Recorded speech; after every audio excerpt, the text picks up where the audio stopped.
हाय, good morning, सत श्री अकाल, आदाब, नमस्कार, वणक्कम। और आपका अपना डॉक्टर नवनीत कालरा आपको डराने के लिए आया नहीं। आप मेरे पे इल्जाम लगाते हैं कि मैं आपको डराता बहुत हूँ कोविड का नाम ले लेके, लेकिन आज मैं आपको कुछ बताने आया हूँ कि भाई इस कोविड से, फलाने वायरस से बचे कैसे, और हमें कैसे पता चलेगा कि हमारी इम्यूनिटी अच्छी है खराब है। क्योंकि सारा खेल तो इम्यूनिटी का था। देखा नहीं आपने डेल्टा में और बाकी कोविड में, जो अच्छी इम्यूनिटी वाले उनको कुछ भी नहीं हुआ, जो खराब इम्यूनिटी के लोग थे चले गए। कई बार बीमारियां नहीं भी होती तो भी आपको पता नहीं होता कि आपकी इम्यूनिटी अच्छी है या खराब है, आने वाले समय में कोई प्रॉब्लम होगी या नहीं होगी। तो यही आज बताने जा रहा हूँ, टॉपिक यही है कि हमारी इम्यूनिटी कैसी है, अच्छी है खराब है, ऐसे लक्षण बताऊंगा तो आपको पता चल जाएगा कि कहीं आपकी इम्यूनिटी खराब तो नहीं है। तो चलिए बने रहिए मेरे साथ, मैं आ रहा हूँ अभी अपनी इम्यूनिटी को चेक करके मिलते हैं।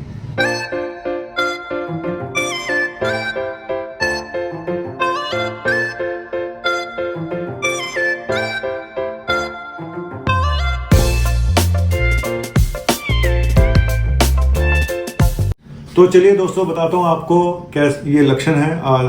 करीब 10-12 लक्षण है जो आपको बताएंगे। अगर ये लक्षण आप में मौजूद हैं, इसका मतलब आपकी इम्यूनिटी या प्रतिरोधक क्षमता कमजोर है, ध्यान रखिएगा।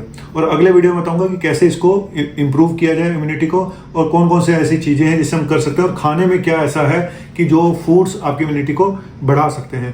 पहला लक्षण है बार बार इन्फेक्शन होना। बार बार आपको कोल्ड हो जाता है, कॉमन कोल्ड हो जाता है, बार बार गला खराब हो जाता है, बार बार पेट के इन्फेक्शन हो जाते हैं, तो ये कोई अच्छी बात नहीं है, ये पुअर इम्यूनिटी की निशानी है। दूसरा, थकान, फटीग, हर समय थकान बनी रहती है। थोड़ा सा भी काम कर लो तो थकान लग जाती है। सुबह सो के उठो, फ्रेश फील ही नहीं करता इंसान। तो ये जो लक्षण है थकान या जो फटीग जिसको हम बोलते हैं, टायर्डनेस, ये भी एक लक्षण है खराब इम्यूनिटी का। तीसरा लक्षण है स्लो वुंड हीलिंग, यानी अगर आपके कोई घाव हो गया है, चोट लगी या कैसे भी, तो वो घाव भरता नहीं है जल्दी से, बहुत समय लग जाता है। अगर वो हफ्ते 10 दिन में ठीक होना चाहिए तो उसको महीना लग जाता है। तो अगर स्लो वुंड हीलिंग है, हालांकि शुगर के पेशेंट में तो होता ही है, लेकिन अगर स्लो वुंड हीलिंग है तो ये पुअर इम्यूनिटी की निशानी है। ठीक है। चौथा, डाइजेस्टिव प्रॉब्लम्स, पेट का हमेशा खराब रहना। कभी गैस बन जाती है, कभी कॉन्स्टिपेशन हो जाता है, कभी डायरिया हो जाता है, कभी पेट में दर्द हो जाता है, चलता ही रहता है पेट की कहानी, है ना। कोई कहता है IBS हो गया, कोई कुछ बोल रहा है, कोई कुछ बोल रहा है। ये भी कोई अच्छी इम्यूनिटी की निशानी नहीं है। सारे सिम्टम तो मेरे में ही है भगवान मुझे बचाए। एलर्जीज, हर समय कोई ना कोई एलर्जी, कभी स्किन एलर्जी हो रही है, आज एक्जिमा हो रहा है, हर बार एंटी एलर्जी खाते रहते हैं, थोड़ा बहुत असर आ जाता है, जैसे ही बंद करो फिर एलर्जी शुरू हो जाती है ना। कोई कहता है ये कर लो, कोई कहता है इसमें अर्टिक एरिया हो गया। तो ये स्किन एलर्जी बार बार होना, ये भी कोई अच्छी निशानी नहीं है, ये भी पुअर इम्यूनिटी की निशानी हो सकती है। जॉइंट्स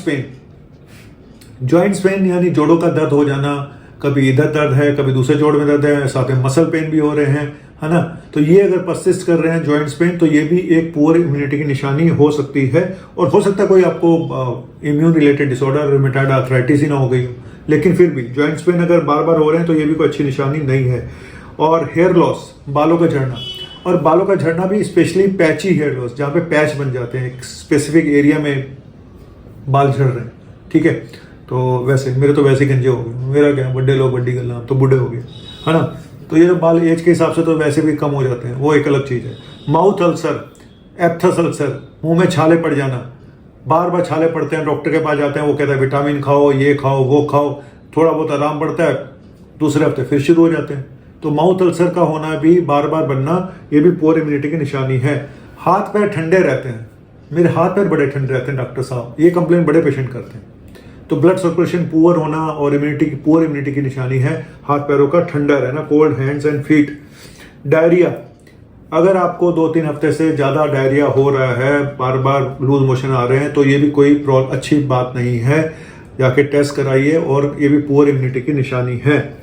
बार बार हेडेक हो जाना, कभी माइग्रेन हो जाता है, कभी आधे सिर का दर्द हो जाता है, कभी वैसे दर्द हो जाता है ना। कोई भी दिन ऐसा 2-3 दिन के बाद हर पेन किलर खानी पड़ती है, तो ये भी कोई अच्छी निशानी नहीं है। और एक होता है कि अंदर से ऐसा फील करता है जैसे में बुखार है, थर्मामीटर लगाओ तो 99 से ऊपर जाता नहीं है। तो ये जो हल्का फुल्का बदन दर्द और हल्का फुल्का बुखार रहता है, तो ये भी एक पुअर इम्यूनिटी की निशानी है। तो मैंने देखो, अब मुझे नहीं पता 10 हैं 12 कितने भी हैं, जो भी लक्षण है, तो ध्यान दो कि कहीं आप में इसमें से कुछ लक्षण है तो नहीं।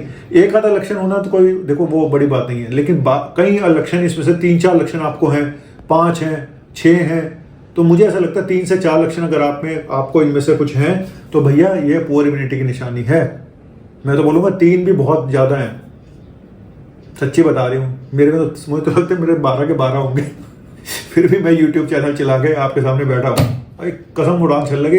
हिम्मत चाहिए, हिम्मते मर्दे मर्दे खुदा। सुना है कभी तुमने ये डायलॉग? पता नहीं किसने बनाया, हिम्मते मर्दे मर्दे खुदा। तो चलिए मैं चलता हूँ। और एक मैं हमेशा गाना गाता था, क्या, एक रास्ता है जिंदगी जो डर गए वो घर गए, है ना? तो भूल भी गया, मेमोरी भी वीक हो गई। ये भी पुअर इम्यूनिटी की निशानी है क्या? गाने भी भूल जाना ये भी पुअर इम्यूनिटी की निशानी होती है। एक रास्ता है जिंदगी जो थम गए वो कुछ नहीं, एक कदम किसी निशान पे जो थम गए वो कुछ नहीं, एक रास्ता जो डर गए वो घर गए। बस हमेशा याद रखना, जो डर गए वो घर गए, और जो चलता रहा वो अपनी मंजिल तक पहुंच जाता है। कोई ना कोई आपका पहुंचा ही देता है, भगवान आपका साथ देता है। Thank you very much. आपका शशि कपूर, डॉक्टर नवनीत कालरा चलता है। आदाब, सत श्री अकाल, नमस्कार, वंदकम, जय हिंद। इम्यूनिटी कैसी है मेरी अब आप बताएंगे मुझे कमेंट सेक्शन में भर के। Thank you.